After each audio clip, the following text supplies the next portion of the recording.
Growing up on her family's dairy farm in Pennsylvania's Amish country, Kathy Smoker loved playing outdoors. She seemed happy and carefree, but she was keeping a secret she dared not tell anyone. I was being sexually abused as a child. My abuser stalked me, and he was over on the farm almost daily.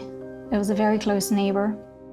Kathy doesn't remember when the abuse started, but she remembers how it made her feel. I was scared all the time, just terrified.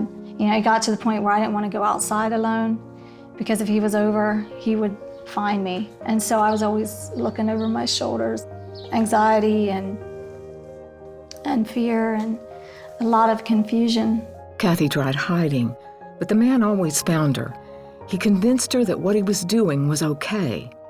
I really completely accepted it, and I completely believed it was the truth. I would look at other kids and I'd be like, well, you know, we're all in the same boat. Deep down, she knew it was wrong. Out of fear, she told no one, and the abuse lasted for years. It didn't stop until she was 14 when her family moved away. By then, her self-worth was shattered.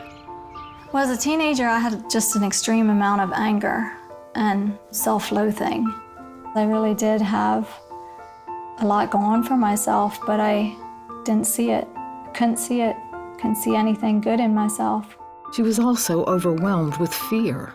I was afraid somebody would abuse me again. I was afraid of getting killed. I was afraid of men, not all, but some.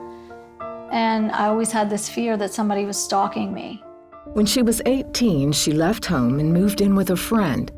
Despite her Amish background, she had never accepted Christ. One Sunday, she went to church with her roommate.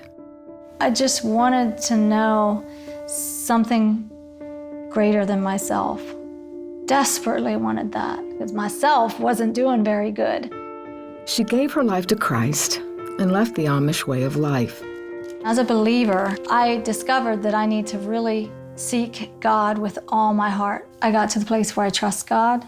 But she was still dealing with fear and started having panic attacks.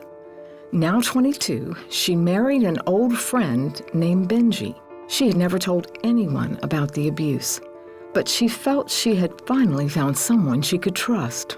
I knew that he would care and he would take me serious and that he would listen. One night, Kathy had another panic attack. Felt all this anxiety and terrible fear, couldn't even function, was crying, and Benji was holding me, and he said, honey, have you ever talked to God in a real way about all the hurt and the pain? Just laid it out on the table before God and said, God, just take this from me. I just opened up to God and I said, just take everything. And I laid it all out in detail. I explained everything that was in there that was hurting me. I could just feel his presence so strong, and he just took it from me. And I never had a panic attack again after that night. Kathy went to a Christian counselor, and over time, she was able to shed the feelings of anger and self-hatred. God gave everybody a choice. And the same as he gave my abuser the choice to abuse me and many other kids, he also gave me a choice as what I'll do with it. I had a good counselor to help me work through things. I had God.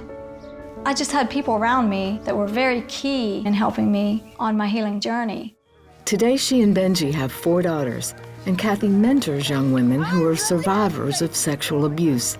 She loves to tell them how Jesus freed her from the pain of her past. To me, Jesus is the reason that I can enjoy life, really. And he's the reason that I'm free of the things that were holding me back. I'm so thankful for that.